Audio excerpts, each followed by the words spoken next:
మహారాష్ట్ర ఎన్నికల్లో మహాయుతి కూటమి భారీ విజయం సాధించినప్పటికీ సీఎం పదవిపై ఇంకా ఉత్కంఠ వీడలేదు.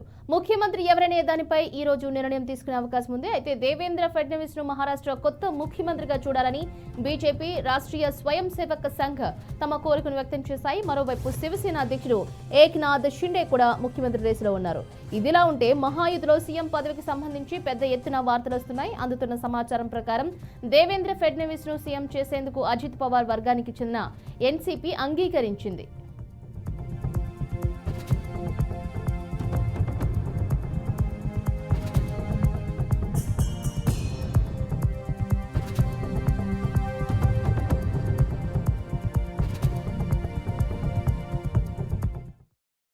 అత్యధిక సీట్లు గెలుచుకున్న తమ పార్టీకే ఆ అవకాశం దక్కుతోందని బీజేపీ అంటూ ఉండగా మిత్రధర్మాన్ని గౌరవించాలని శివసేన అంటోంది. బీహార్లో నితీష్ కుమార్ ను సీఎంగా కొనసాగించినట్లే మహారాష్ట్రలో ఏక్నాథ్ షిండేను కొనసాగించాలని ఆయన వర్గం నేతలు అంటున్నారు. ప్రతిపక్షాలు చేస్తున్న విమర్శలకు చెక్ పెట్టేలా ఏక్నాథ్ షిండేనే సీఎంగా కొనసాగించాలని శివసేన ఎంపీ నరేష్ మస్కే కీలక వ్యాఖ్యలు చేశారు. బీజేపీ తన మిత్రపక్షాలను ఉపయోగించుకుని చివరికి ఎటువంటి ముఖ్యమైన పదవి ఇవ్వకుండా వాటి అడ్డు తొలగించుకుంటుందని ప్రతిపక్షాలు తరచూ విమర్శిస్తుంటాయని అన్నారు. అయితే బీహార్లో భాజపా ఇదే విధానాన్ని అనుసరించిందని చెప్పారు.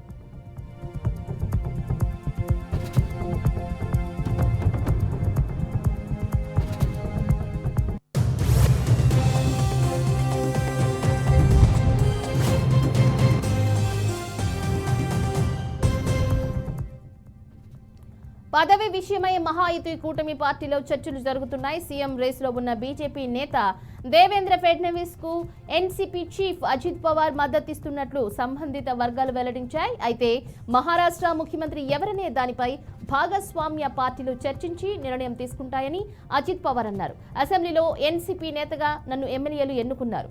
బీజేపీ నుంచి ఫడ్నవీస్, శివసేన నుంచి ఏక్నాథ్ షిండే ఎన్నికయ్యారు. మేం ముగ్గురం కూర్చుని మాట్లాడుకుంటామని పేర్కొన్నారు.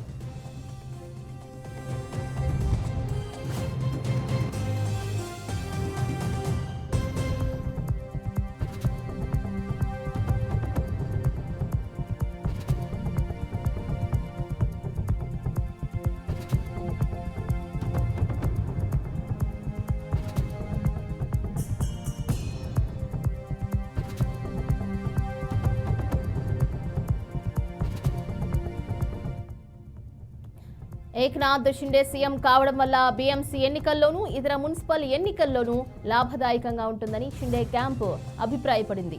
అదే సమయంలో బీజేపీకి అత్యధిక సీట్లు వస్తాయని, అందుకే దేవేంద్ర ఫడ్నవీస్ ను బీజేపీ వైపు నుంచి సీఎం చేయాలని బీజేపీ నేతలు కోరుతున్నారు. అయితే నిన్న ఢిల్లీకి వెళ్లిన మహాకూటమి పార్టీల నేతలు దేవేంద్ర ఫడ్నవీస్, ఏక్నాథ్ షిండే, అజిత్ పవార్ అక్కడ అమిత్ షా, జేపీ నడ్డాలను కలవనున్నారు.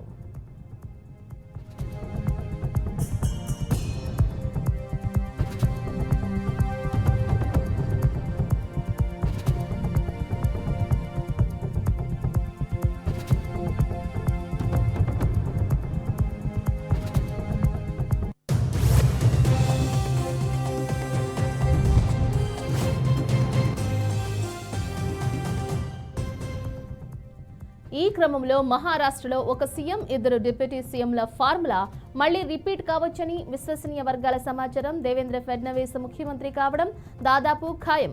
ఫడ్నవీస్ ను సీఎం చేయడానికి మహాయుతిలో అజిత్ గ్రూప్ నుంచి ఎలాంటి అభ్యంతరం లేదు. అయితే ఈ రోజు ఫడ్నవీస్, షిండే, అజిత్ పవార్ ఢిల్లీకి వెళ్లవచ్చు. ఫడ్నవీస్ సీఎం అయితే ఏక్నాథ్ షిండే, అజిత్ పవార్ ఉప ముఖ్యమంత్రులు కావచ్చు అంటున్నారు. అంటే ఒక సీఎం, ఇద్దరు డిప్యూటీ సీఎంల పాత ఫార్ములానే అమలు చేసే అవకాశం ఉంది.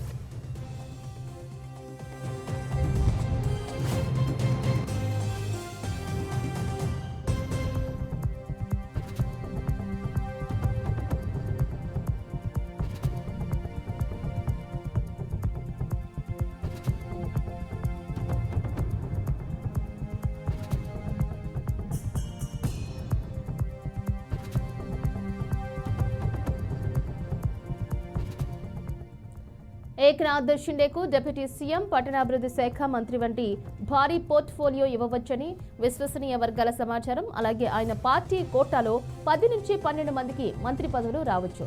అదే సమయంలో అజిత్ పవార్ కు డిప్యూటీ సీఎం పదవితో పాటు ఆర్థిక శాఖ కూడా దక్కుతుంది.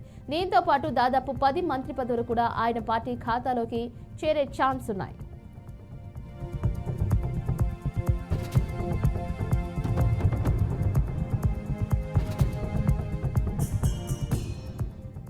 ఇది కాకుండా బీజేపీ కోటలో దాదాపు 20 నుంచి 22 మంత్రి పదవులున్నాయి.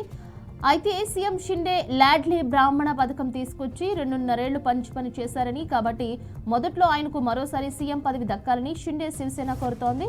ఇప్పుడు ఏక్నాథ్ షిండే, అజిత్ పవార్ తమ పార్టీల నాయకులుగా ఎన్నికయ్యారు. ఆ తర్వాత బీజేపీ అగ్రనాయకత్వంతో మహారాష్ట్రకు చెందిన 3 నేతలు సమావేశం జరగనుంది. ఆ తర్వాత సీఎం పేరును అధికారికంగా ప్రకటించనున్నారు.